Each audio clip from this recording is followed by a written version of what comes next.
पहाड़ों और एक घने जंगलों के बीच बसे एक शांत गांव में रुक्मणी नाम की एक बूढ़ी महिला रहती थी।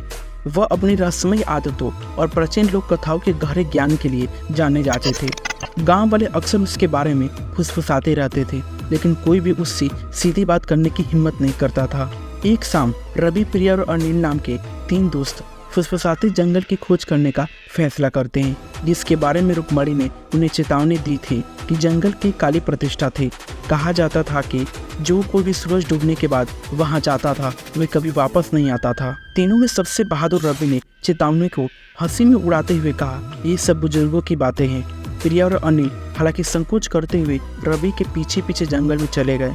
सूरज डूबते ही लंबी लंबी डरावनी परछाइयां पड़ने लगी। जैसे जैसे वे गहराई में जाते गए, पेड़ उनके चारों ओर घेरने लगे, शाखाएं कंकाल की उंगलियों की तरह मुड़ने लगे। हवा ठंडी हो गई और एक अजीब धुआं उनके पैरों के चारों ओर घूमने लगे। वे एक खुली जगह पर पहुंचे जहां एक प्राचीन मुड़ा हुआ पेड़ खड़ा था। उसकी छाल काली थी, ऐसा लग रहा था कि मानो वह जल गई हो और शाखाएं सूखी हुई थी।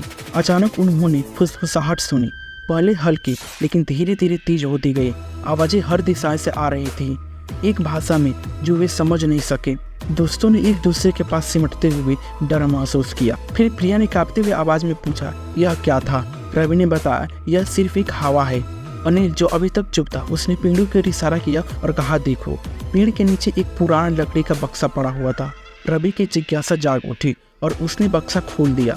अंदर उन्हें एक धूल भरी चमड़े की बंधी किताब मिली। जैसे ही उसने पन्ने पलटे, फुसफुसाहट तेज हो गई। वे शब्द बन रहे थे जो वे समझ सकते थे, जैसे कि जाओ अबे, नहीं तो भुगतो। तभी एक ठंडी हवा के झोंकों ने उन सभी के मसालों बुझा दी। अंधेरे में उन्होंने परछाइयां में चमकती आंखें देखा। डर के मारे वे भागने लगे, लेकिन जंगल उनके चारों ओर बदलने लगा। रास्ते मोड़ने और घूमने लगे, उन्हें घेरने लगे। थके हुए और डरे हुए वे एक पुरानी झोपड़ी पर पहुंचे। दरवाजा चमराता हुआ खुला। अंदर एक मंद रोशनी दिख रही थी। अंदर उन्होंने रुक्मणी को आग के पास बैठा देखा। उसकी आंखें भयानक रूप से चमक रही थी। तभी रुक्मणी ने धीरे धीरे कहा कि मैंने तुमको चेतावनी दी थी, जंगल उन लोगों के लिए दयालु नहीं है जो यहाँ आते हैं। तभी प्रिया ने कहा, लेकिन हमारा इरादा कोई नुकसान पहुँचाने का नहीं था। रुक्मणी खड़ी हो गई। उसकी आकृतियाँ लंबी और छायादार थी। जंगल की आत्माएं एक कीमत मांगती है। तुम्हें अभी तुरंत यहाँ से जाना होगा और कभी वापस नहीं आना होगा, नहीं तो मैं तुम्हारी आत्माओं को ले लूँगी।